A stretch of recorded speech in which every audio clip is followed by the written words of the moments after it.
पीक विम्यासंदर्भात या जिल्ह्यातील शेतकऱ्यांसाठी आनंदाची बातमी. तर आता पीक विमा यादी इथं आलेली आहे. तर त्या यादीमध्ये जर तुमचे नाव असेल तर तुमच्यासुद्धा खात्यामध्ये पीक विम्याची रक्कम इथं जमा झालेली असेल.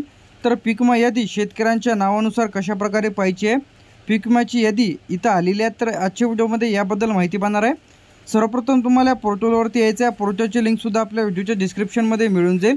तर इथून तुम्ही 2018, 19, 20, 21, 22, 23, 24 आणि जे की आता 2025 लेटेस्ट अपडेटनुसार पीक विमा फॉर्म इथं कशा पद्धतीने भरायचा यावरती डिटेलमध्ये व्हिडिओ आपल्या चॅनल अपलोड केलेला आहे. त्याचप्रमाणे आता आपल्याला शेतकऱ्यांची यादी पाहिजे असेल, 2024ची पाहिजे असेल, त्यामध्ये खरीप हंगामातील जर फळविभागाची पाहिजे असेल तर त्यावरती तुम्हाला सिलेक्ट करायचं आहे. तर आपल्याला 2024 खरीप हंगामाची सिलेक्ट केलेली आहे आपण. तर इथं 2024 तर याची यादी पाहण्यासाठी तुम्हाला या चेकबॉक्सवरती क्लिक करायचं आहे. तर इथं आपण 2024 खरीप सिलेक्ट केलेला आहे. प्रधानमंत्री फसल विमा योजना सबमिटवरती क्लिक करायचं आहे. क्लिक केल्यानंतर इथं तुम्हाला डाउनलोड्स या ऑप्शनवरती क्लिक करायचं आहे. डाउनलोड या ऑप्शनवरती क्लिक केल्यानंतर सर्वप्रथम तुम्हाला इथं सिलेक्ट करायचं आहे खरीपचं चेक करायची यादी की रब्बीची चेक करायची आहे. तर आपल्याला खरीपची चेक करायची तर खरीपवरती सिलेक्ट करा, रब्बीचे सिलेक्ट करायचं असेल तर रब्बीवरती सिलेक्ट करा. तर आपल्याला खरीपची चेक करायची तर आपण खरीपवरती सिलेक्ट केलेलं आहे. तर इथं 2018, 19, 20, 21, 22, 23 तर आपल्याला ज्याची चेक करायची आहे त्यावरती सिलेक्ट करा. तर आपल्याला 2024ची सिलेक्ट करायची आहे.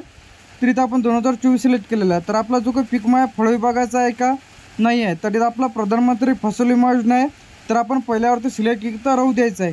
फळ विभागाचं जर असेल तर खालचं ऑप्शन सिलेक्ट करा. त्यानंतर यामध्ये आपलं स्टेट सिलेक्ट करायचं आहे.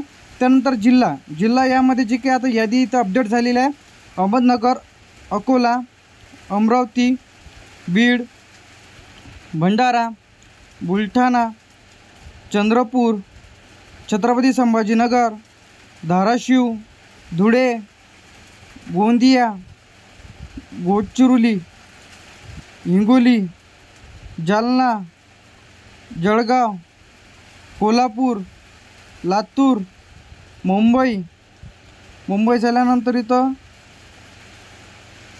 नागपूर, नांदेड, नंदुरबार, नाशिक, पालघर, परभणी, पुणे, रायगड, रत्नागिरी, सांगली, सातारा, सिंधुदुर्ग, सोलापूर, ठाणे, वर्धा, वाशिम आणि यवतमाळ. तुमचा जो काही जिल्हा पाहायचा असेल तर जिल्हा सिलेक्ट करा. डाउनलोड या ऑप्शनवरती तुम्हाला क्लिक करायचं आहे. डाउनलोड या ऑप्शनवरती क्लिक केल्यानंतर इथं लोडिंग येईल. त्यानंतर PDF आपल्या इथं ओपन होऊन जाईल. इथं PDF जे आहे आपल्यासाठी थोडा वेट करा. तर इथं आपली PDF जी आहे इथं डाउनलोड झालेली आहे. तर इथं तुम्हाला PDF डाउनलोड झाल्यानंतर एक्सेल ची जी काही PDF आहे इथं तुम्हाला अवेलेबल दिसेल. तर एक्सेलची PDF आपल्या इथं डाउनलोड झालेली आहे. तर इथून आपण डाउनलोड जे आहे इथून ओपन करून घेऊया. तर इथं ओपन केल्यानंतर तुम्हाला अशा प्रकारची दिसत असेल शेतकऱ्यांचे नाव.